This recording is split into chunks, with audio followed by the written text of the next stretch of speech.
Bienvenidos al podcast Contame Pues. Mi nombre es Wilson Ramírez y esta es una comunidad comprometida con la seguridad, la salud y el bienestar laboral de todos.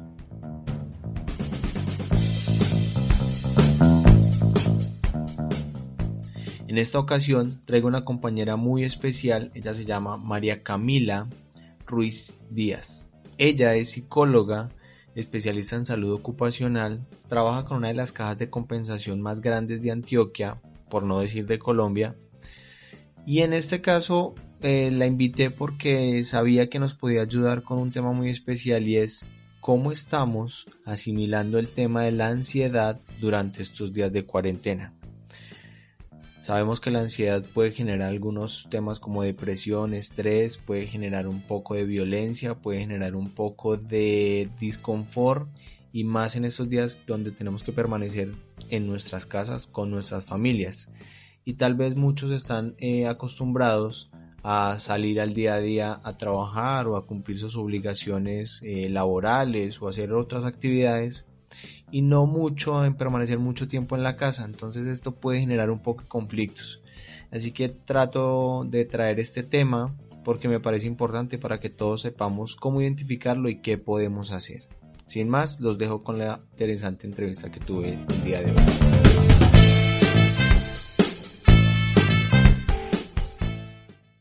Camila, entonces quisiera que nos contaras un poquito de qué es la ansiedad y qué es la ansiedad y qué tipos de ansiedad hay que se pueden manifestar o presentar en estos días o en estos tiempos de cuarentena por coronavirus.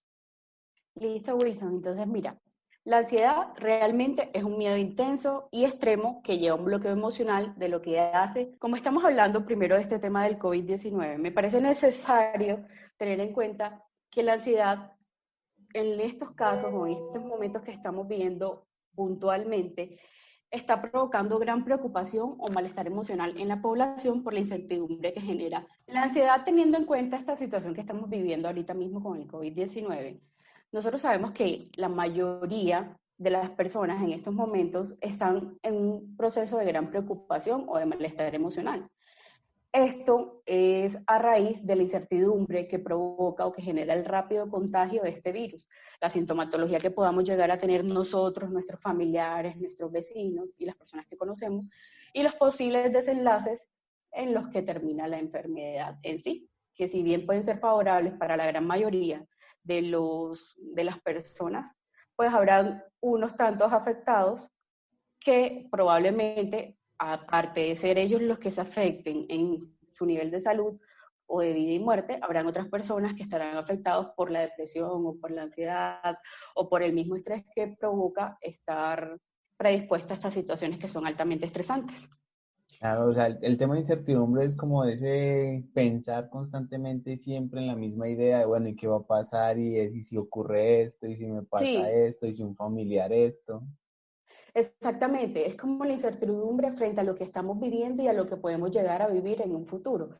Y no solamente frente a qué le puede pasar a mi familiar, sino qué me puede pasar a mí y no solo en el campo de la salud, sino que también hay que tener en cuenta que muchas personas hoy en día están preocupados porque no saben cómo van a mantener su familia, no saben cómo van a pagar un arriendo, no saben si mañana los van a despedir, si les van a ofrecer unas vacaciones no remuneradas, si los van, pues si realmente el Estado está garantizando las medidas necesarias para la subsistencia real de una persona, de un ser humano. Sí, claro, ¿no? Todos esos aspectos influye total. Entonces, básicamente la ansiedad es simplemente eso, es un miedo desmedido o desbordado frente a una situación que se caracteriza porque simplemente quedo paralizada. Mi vida no puede continuar como debería continuar gracias a que mi miedo me paraliza por completo. No me ayuda a realizar ninguna otra actividad. También es como, se podría ver como un cambio abrupto de la cotidianidad o de algo que es normal para mí, ¿no? Sí, claro, es que son cambios de roles o cambios de dinámicas. Entonces, normalmente la ansiedad es un tema que es supremamente común. O sea, todos llegamos a sufrir o a padecer de ansiedad en algún momento de la vida. El problema radica cuando nuestras situaciones o nuestro rol cotidiano comienza a cambiar. O también puede cambiar en algún momento completamente distinto al que estamos viviendo ahora, como en una ruptura amorosa, o simplemente por el hecho de yo percibir mal lo que la otra persona está expresando. Por ejemplo, hay una ansiedad o una fobia social. Ese es un tipo de ansiedad, ¿sí? Sí. Entonces, en la fobia social, a mí me da miedo hablar en público, me da miedo relacionarme con otras personas simplemente por el temor a ser juzgado. Y eso hace que yo malinterprete quizás algunas reacciones de la otra persona. Por ejemplo, la persona puede alzar la ceja porque me está prestando atención a lo que yo le estoy queriendo decir, pero yo puedo interpretar esa acción como que esa persona me está juzgando y se está burlando o me está diciendo que lo que yo estoy diciendo está completamente mal.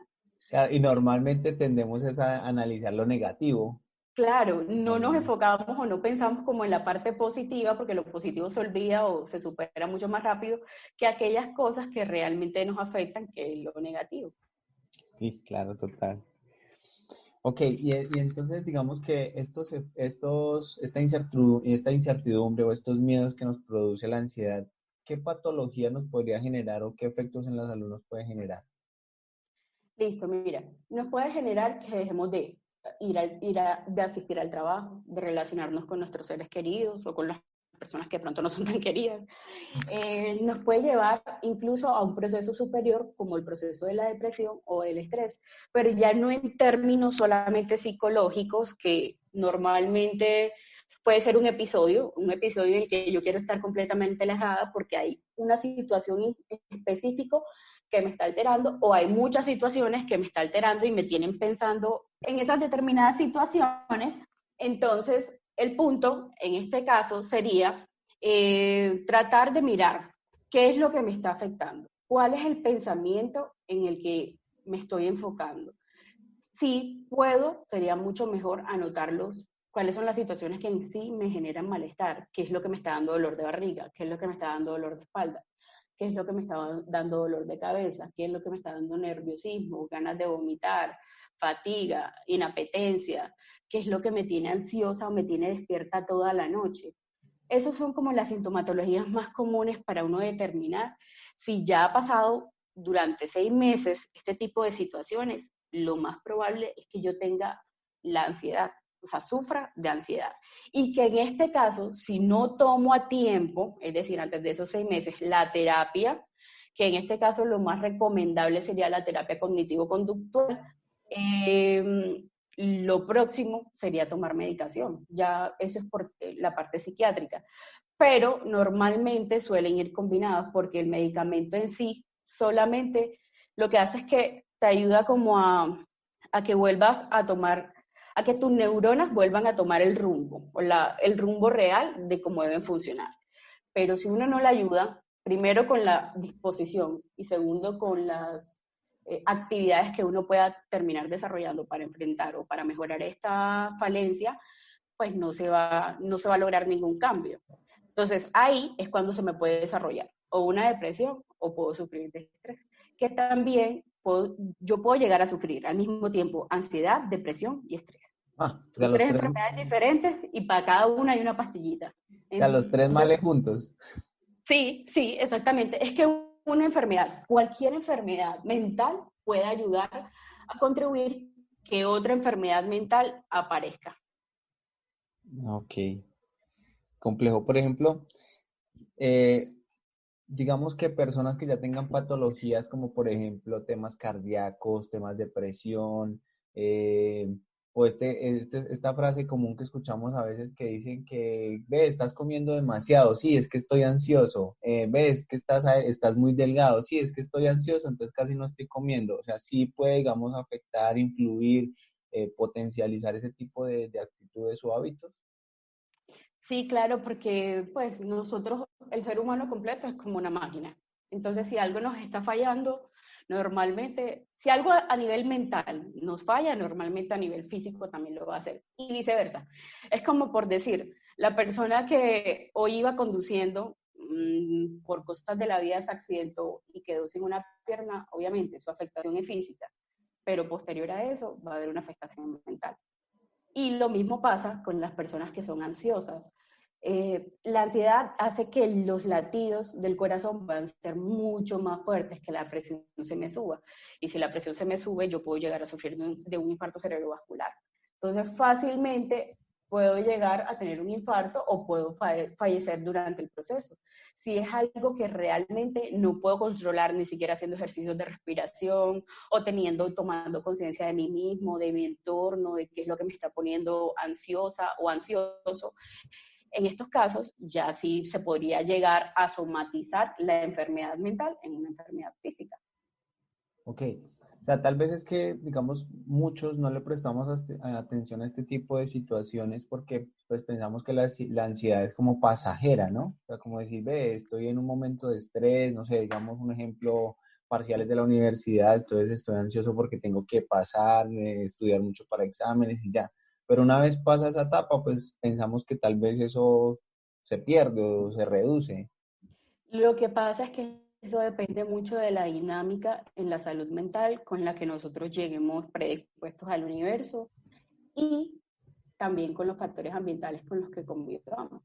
Es decir, supongamos que hay una niña que de muy pequeña fue abusada. Esta niña normalmente va a crecer ansiosa, va a crecer con unos rasgos depresivos que de pronto no se desarrollen porque puede que su personalidad sea muy fuerte. Entonces los mecanismos de defensa que ella utilice le ayuden o le contribuyan a que la enfermedad no se les desarrolle por nada del mundo, a pesar de que tenga rasgos o síntomas, que es lo que solemos tener todas las personas normalmente. Todos podemos llegar a sufrir, a tener ansiedad o un momento de estrés en algún punto o en alguna etapa de la vida o del año o de cierta forma. Pero eso no quiere decir que esas enfermedades, cuando no son enfermedades, sino que son reacciones sintomatológicas, sean malas. Es decir, que yo en cualquier momento puedo tener la sintomatología, eso no hace que sea dañino, el problema es que yo deje que esa sintomatología se prolongue en el tiempo. Y cuando ya permito que mis rasgos ansiosos o mis rasgos depresivos superen los 6 meses, normalmente aquí ya tengo que prestarle mucho más atención y no solamente voy a requerir de la ayuda psicológica ni de la voluntad, sino que voy a necesitar incluso asistir a grupos de apoyo y tomar medicación. O sea, el tema es como tener esa información o estos, digamos, en el caso que pusiste puntual, pues de no compartirlo, de no sacar esa información o sacar esos sentimientos a flote, sino que acumular y acumular y acumular y guardarse todo eso. No, no, no. La idea es que al contrario, uno busque cuáles son los mecanismos de defensa que a uno le funcionan. Por ejemplo, hay personas que guardan mucho, pero yo creo que guardar envenena el alma. Sí. Entonces, hay que saber en qué momento expresarlo y a quién expresárselo. Porque poniendo el caso anterior, por ejemplo, si la niña fue abusada y va y le cuenta a la mamá o al papá y el papá o la mamá no les creen porque es un familiar o alguien cercano a esa niña en su vida va a querer volver a decir la situación. Entonces, lo ideal es que uno sepa, o ya en cierta edad más adulta, uno tenga la conciencia en qué momento puedo decírselo a alguien, puedo buscar una ayuda profesional, a quién le puedo contar, si le puedo contar a mis personas más allegadas, en quien confío, que no necesariamente tienen que ser mis familiares, y a partir de ahí hacer un proceso de liberación y de sanación. Ok. Pero no guardarnos o cargarnos con aquello que realmente nos hace sentir de pronto en desventaja frente al otro. O sea, sí, es un tema de tener ayuda profesional, de conocer el tema, de identificar esto. Digamos, en el caso tuyo, así como lo dices, que los padres no le prestan atención o no le creen, pues también es un tema de que los padres podrían tener desconocimiento. O sea, si el entorno social no te apoya, pues sí va a ser muy difícil que uno quiera, o una persona en esa situación quiera expresarse con ellos, o con Claro, cualquiera. sí, es cierto, es difícil, pero llega un punto en que la persona va a empezar, por ejemplo, si eso inicia en una etapa temprana, normalmente eso se manifiesta de otras maneras. Y sobre todo en la vida adulta, cuando ya tú empiezas a percibir que soy dependiente a mi pareja porque no recibí el amor de mis padres, por ejemplo.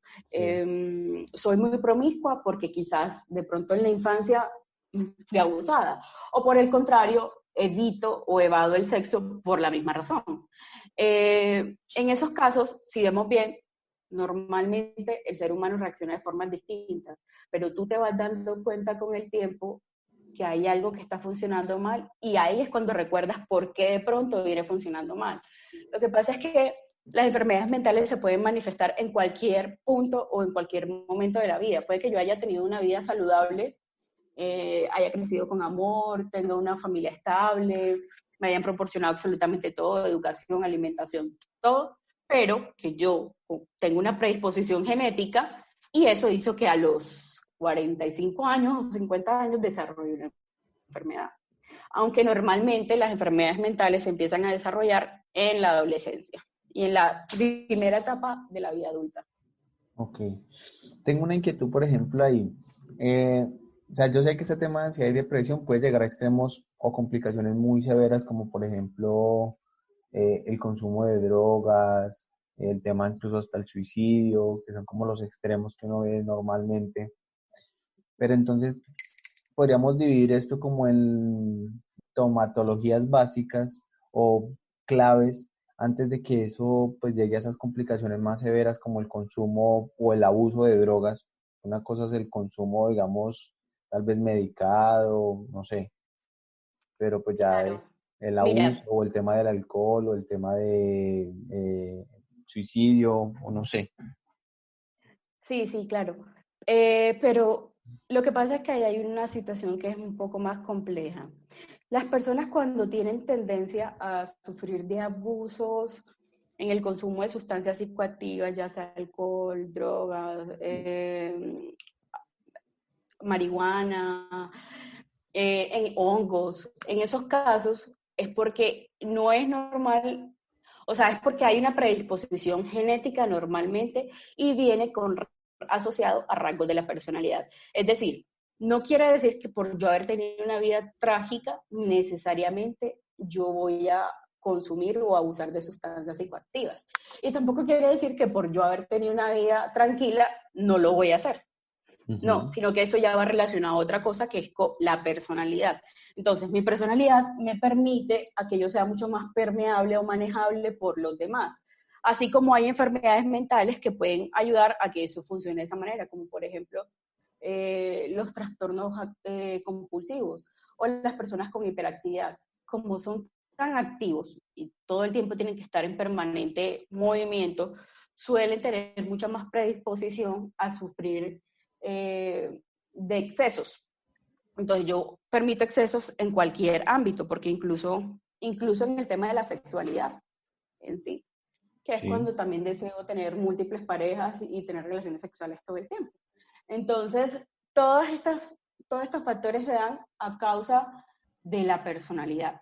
Cuando ya quiero identificar el tema del suicidio antes de que pase, pues primero hay un montón como de situaciones que me pueden hacer referenciar que eso podría pasar, que estoy deprimida, como el hecho de no querer levantarme, no querer bañar, no querer ir al colegio o a trabajar o a la universidad, tener como la sensación o el sentimiento de no querer estar con absolutamente nadie, de que no me importa la vida, de que no hay un motivo o una razón por la cual yo deba existir.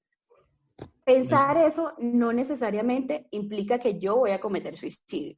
El problema de ese pensamiento es cuando ese pensamiento trasciende a, bueno, ¿de qué manera puedo matarme? O sea, ya ahí estoy empezando a Ah, ejecutar la acción. Cuando yo empiezo a pensar que ya no hay cómo me voy a matar, sino que me le quiero tirar a un carro blanco o a un carro rojo, o me voy a tirar del puente, o me lo voy a tirar al metro, en ese punto tengo que pedir ayuda, pero con urgencia. Tengo que salir corriendo a urgencia, porque ahí ya necesito ayuda. Ya no estoy solamente teniendo ideas vagas y banales en mi cabeza, sino que estoy empezando a ejecutar un plan de acción para hacerme daño. complicado, sí, pero pues es un tema complicado porque si yo, digamos, un individuo se autocuestiona de por qué soy así, de por qué estoy aquí, de por qué me pasa esto, por qué me tratan así, luego empieza a decir, a autorresponderse con esos mensajes de es que yo no valgo nada, es que yo debería estar muerto y si me le tiro a esto, y si, bueno, en fin, pero lo que vos decís de que debo buscar ayuda o esa persona debe buscar ayuda, pues es un tema muy complejo porque ese mensaje solo se lo puede dar él mismo. Claro, y por eso la invitación siempre va a ser a que pues pidamos ayuda. Por ejemplo, en Antioquia podríamos llamar a la línea 360-7080, opción 1, que es una línea de Confama, y ahí podemos ayudar a atender a estas personas que de pronto se sientan en un estado eufórico o exhaustivo en el que ya no tengan ganas de hacer absolutamente nada. ¿Por qué dije eufórico? Porque incluso la misma manía, que ya sea en otros casos, no en la depresión, puede ayudar o puede contribuir a que tome acciones o decisiones que sean inadecuadas, como en la misma esquizofrenia que se da o en la bipolaridad. Ok. Bueno, y ahora enfocados, ya digamos identificado lo que es la ansiedad, que tiene sus variables como la depresión, el estrés, los trastornos que podría ocasionar y cómo podría identificarse. Ahora, en estos momentos de cuarentena, donde muchas personas están encerradas en sus casas, donde muchos de ellos muchas veces están solo los domingos en la casa, y en estos momentos donde ya llevan más de 8 días encerrados, donde muy probablemente puede que ya hayan existido discusiones o conflictos por temas de convivencia, ¿cómo se manifiesta o cómo identificar esos temas de ansiedad o depresión o estrés? Listo. Entonces, la huella psicológica del coronavirus a nivel individual va a depender de cómo cada persona gestione esta situación y la red de apoyo con la que cuente.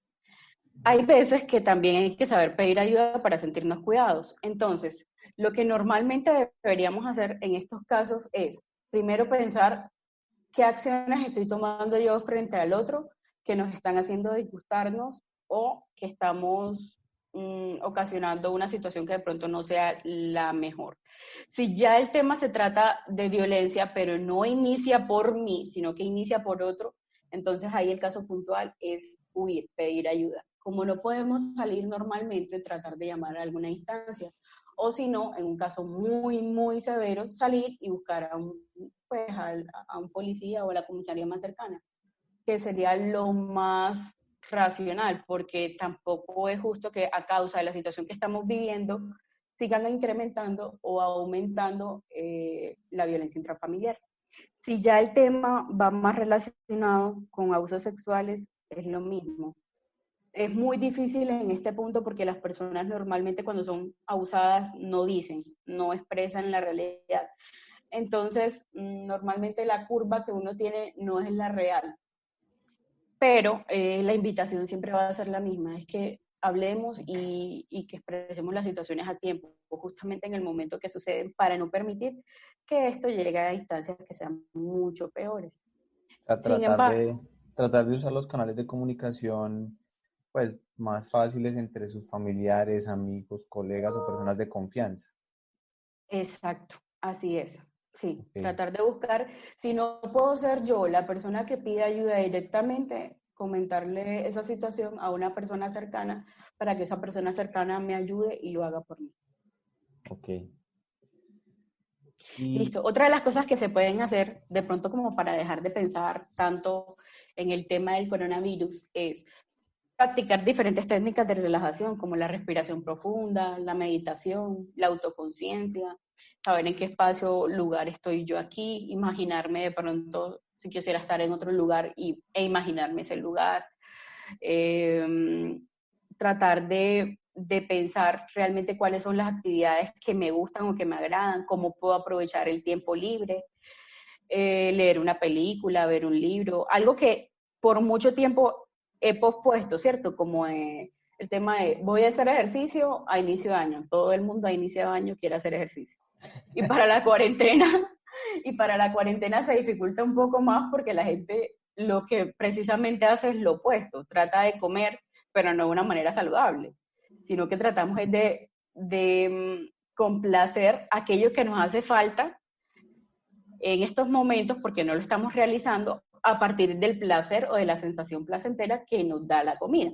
Pero la idea en este caso es, bueno, puedo comer lo que yo quiera, listo, pero también hagamos ejercicio, no pospongamos, no sigamos posponiendo esas actividades que en un inicio de año las teníamos planeadas y lo podemos hacer incluso desde la casa. Hay muchos métodos, hay muchos videos que nos pueden ayudar o contribuir en este punto. incluso aplicaciones. Claro, total. O sea, la idea es como distribuir el tiempo y aprovecharlo, digamos, en este momento que estás en la casa, que no falta el que dice, no, pues a mí me encanta dormir, entonces duerme todo el día, toda la noche. Pero en algún momento Claro, el cuerpo le va a decir, ve, y no podemos levántate. dormir, hay que hacer algo. Entonces, como hacer Claro, esas cosas que pronto no has podido, como lo que decís, le das un libro, no sé, algún juego, si algún día quiso sí, pintar, pinte. juegos de mesa, escuchen música, aprendas una canción, si quieren hagan TikToks, lo que quieran, lo que quieran, aquello con lo que ustedes más cómodos se sientan, porque la idea tampoco es que yo vaya a realizar una actividad que realmente no quiero realizar, porque eso lo que va a hacer es que me va a generar un poco más de estrés. Ideal. Otra cosa es aprovechar este tiempo en casa. ¿Para qué? Para mantener nuestro hogar lo más limpio o lo más organizado posible. ¿Por qué? Porque las energías también se transmiten de esa forma. Si yo estoy en un lugar que es limpio, que es acogedor, que está adecuado, que huele bien, normalmente voy a tener una sensación de placer mucho mayor que si estuviese en un lugar desordenado Eso es o verdad, sucio. es verdad. Entonces, es importante también que esos espacios en los que nosotros mayormente estamos en estos momentos, los tengamos como nosotros quisiéramos que estuviesen siempre, ¿sí?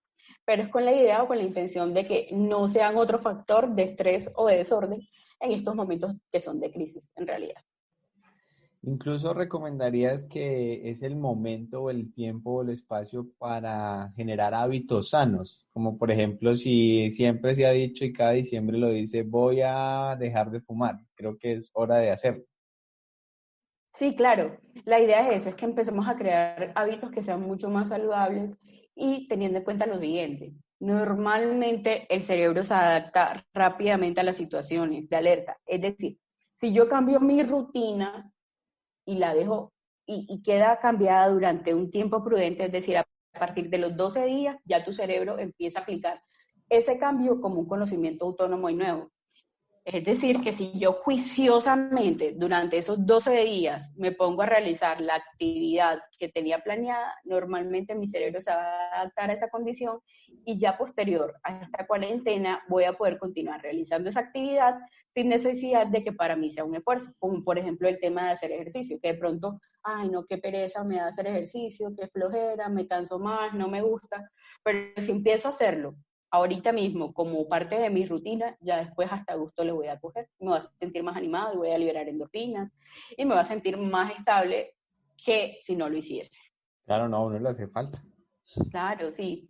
Y por ejemplo, en cuanto a los niños, hay un consejo, hay varios consejos que nos dan los psicólogos, el Colegio Colombiano, que nos dice que para los niños es importante estar en un ambiente donde se sientan seguros y que reciban el apoyo para poder expresar sus emociones. Para esto se pueden realizar actividades como jugar o dibujar. O simplemente he visto en algunos casos que algunas personas les han adelantado las actividades. Si el niño no tiene más nada que hacer, porque ya se aburrió de ver los mismos muñequitos, entonces pongámosla a pintar. Si se aburrió de pintar, pongámosla a dibujar. Si se aburrió de dibujar o de jugar con los mismos juguetes, entonces si tenemos algún disfraz, pongámoselo. O si no, se los ayudamos a crear, porque la idea es que innovemos junto a ellos para que ellos se puedan sentir mucho mejor, o hagamos juegos de roles en el que ellos igual tengan una rutina, porque es necesario que no pierdan la rutina del colegio, pero que también puedan hacer o crear otras actividades que posterior a esta cuarentena le puedan ayudar al niño. Tratar Claro. también de que los menores que estén en casa con sus padres, pues que estén en casa con sus padres y sus familias, y obviamente evitar al máximo las visitas. Si toca que de pronto los niños se separen en ocasiones, pues tratar de mantener la comunicación con ellos, con videollamadas y otros medios. ¿Por qué? Porque, por ejemplo, los niños hoy en día tienen tanto acceso a la comunicación como nosotros. Entonces, por ejemplo, te voy a dar un ejemplo que me pasó personalmente, es que mi hermanito tiene 6 años y mi hermanito se durmió y lo dejaron al cuidado de mi tía. Y cuando mi hermanito se despertó, preguntó por los papás y mi tía le dijo que habían salido a hacer la compra. Entonces mi hermanito preguntó que por qué habían ido a mercar los dos, si por familia nada más se podía una persona.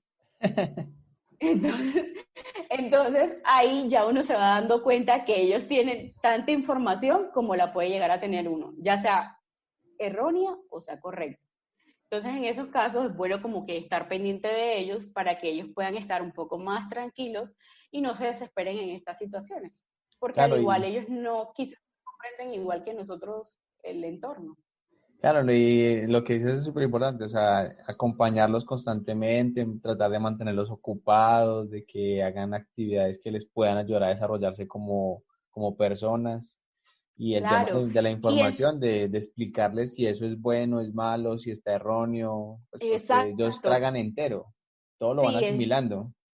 sí, exacto, a eso iba. Por ejemplo, es necesario enseñarles de qué se trata el coronavirus con honestidad y información apropiada, respondiendo adecuadamente a sus preguntas. Es decir, no nos pongamos a inventar que el coronavirus es un gusanito que va por ahí. No, tratemos de ser honestos con ellos y explicarles de una forma certera para que ellos sepan cómo funciona la enfermedad, que obviamente a todos nos puede dar, que a unos les va a dar una sintomatología diferente que a otros, que puede que algunos ni siquiera nos demos cuenta que lo tenemos, que puede que otras personas por no cuidarse puedan fallecer, entonces ellos deben aprender a lavarse más las manos, a ser más cuidadosos, a ser más organizados, para que estas situaciones no les vaya a afectar. Entonces incluso ahí vamos viendo que si hacemos una autoconciencia en los niños frente a la situación, o frente a la enfermedad, podemos agarrarnos de esta situación específica para que ellos empiecen a tener una rutina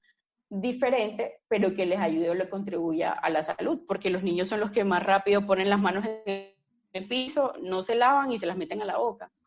Claro. Entonces, esto también nos puede ayudar en ese sentido a que ellos tengan un mayor autocuidado. Ok. Bueno, y digamos, posterior termine esto y lo que vos mencionabas hace un ratico de la ansiedad de, bueno, ¿y ahora qué?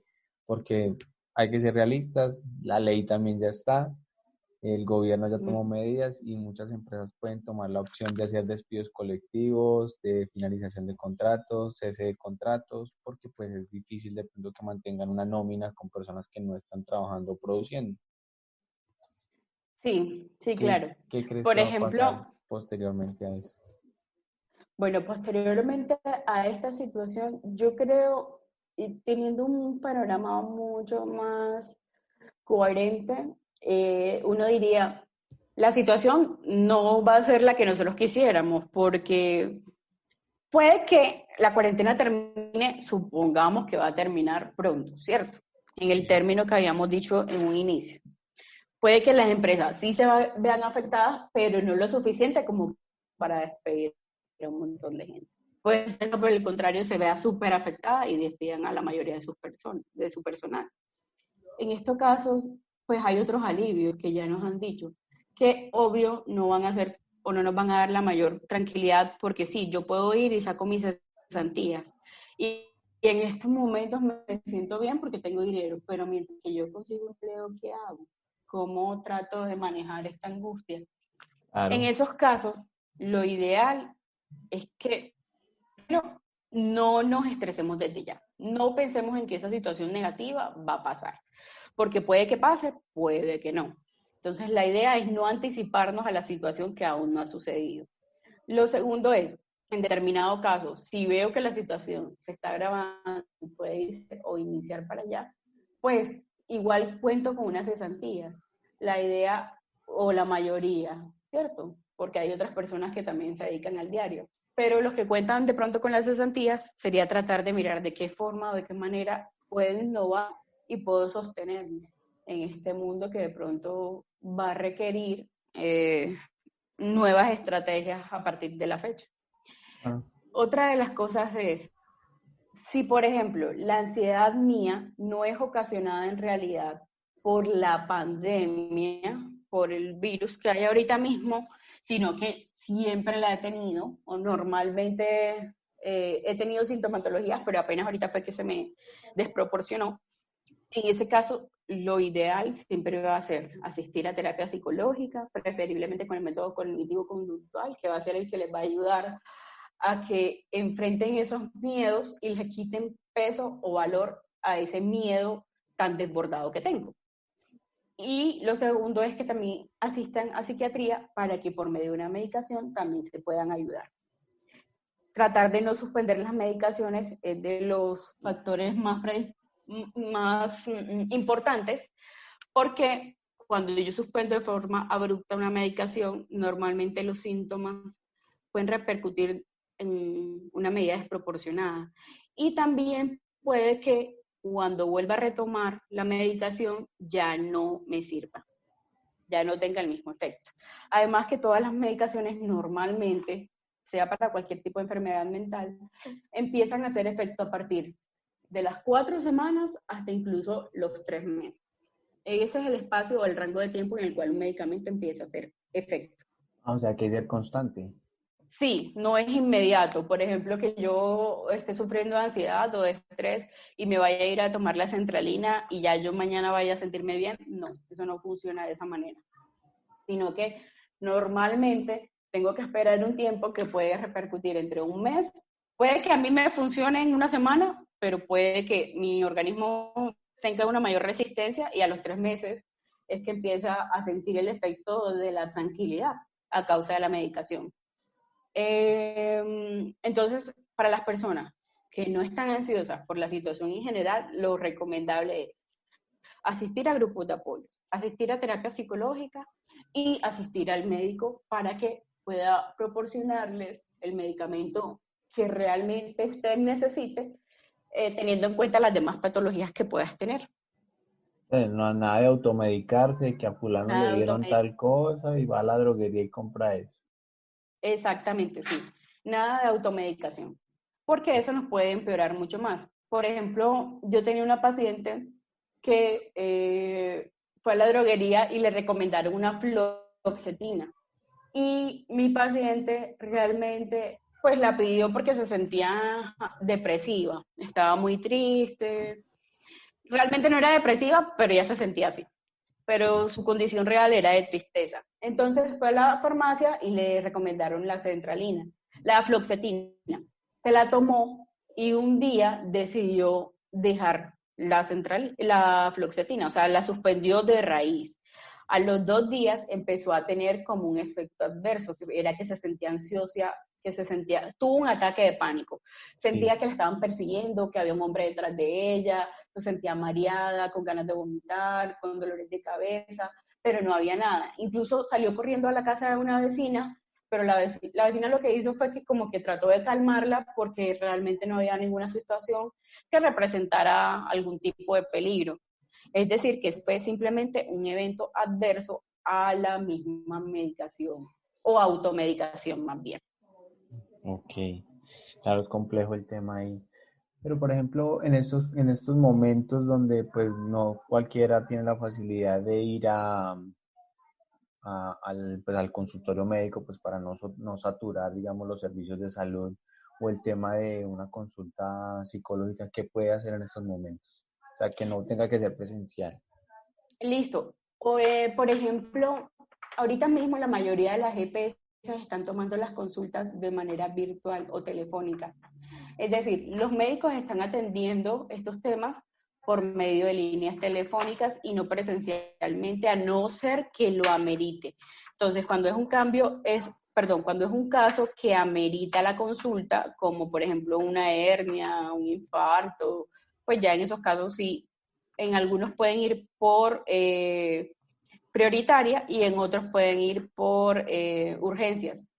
Si tengo un deseo suicida, en ese caso, sí o sí, ni siquiera la llamada me va a servir. Tengo que asistir a urgencias, a mi clínica en la que me atienden las urgencias. ¿Listo?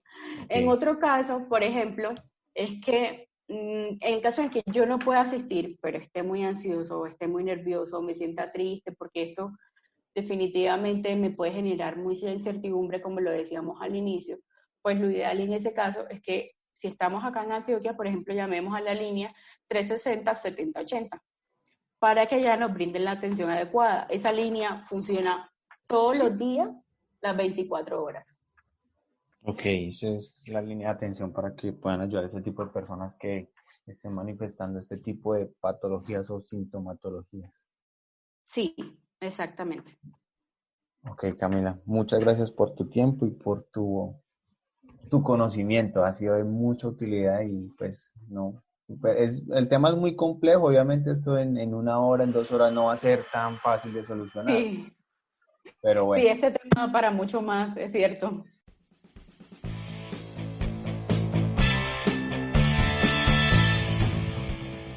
Muchas gracias por quedarte hasta el final de este episodio. Espero te haya gustado esta interesante entrevista y haya sido de mucho valor para ti. Recuerda que nos puedes seguir en todas las plataformas de audio como Apple Podcasts, Spotify, Deezer, Google Podcasts, iVoox. También estamos disponibles en YouTube. También puedes encontrar notas del episodio en www.controltotalderiesgos.com.co. Recuerden que también pueden encontrarnos en Facebook como Contame Pues, en Instagram como Control Total de Riesgos. También subimos algunos contenidos en TikTok como Contame Pues. Sin más, me gustaría mucho que nos pudieras seguir, que nos compartieras con tus amigos si crees que este tema les podría interesar. Y también que me dejes una reseña o en Apple Podcast o en Spotify o 5 estrellitas o un like. Nos ayudaría mucho a crecer esta comunidad. Muchas gracias y nos vemos en una próxima.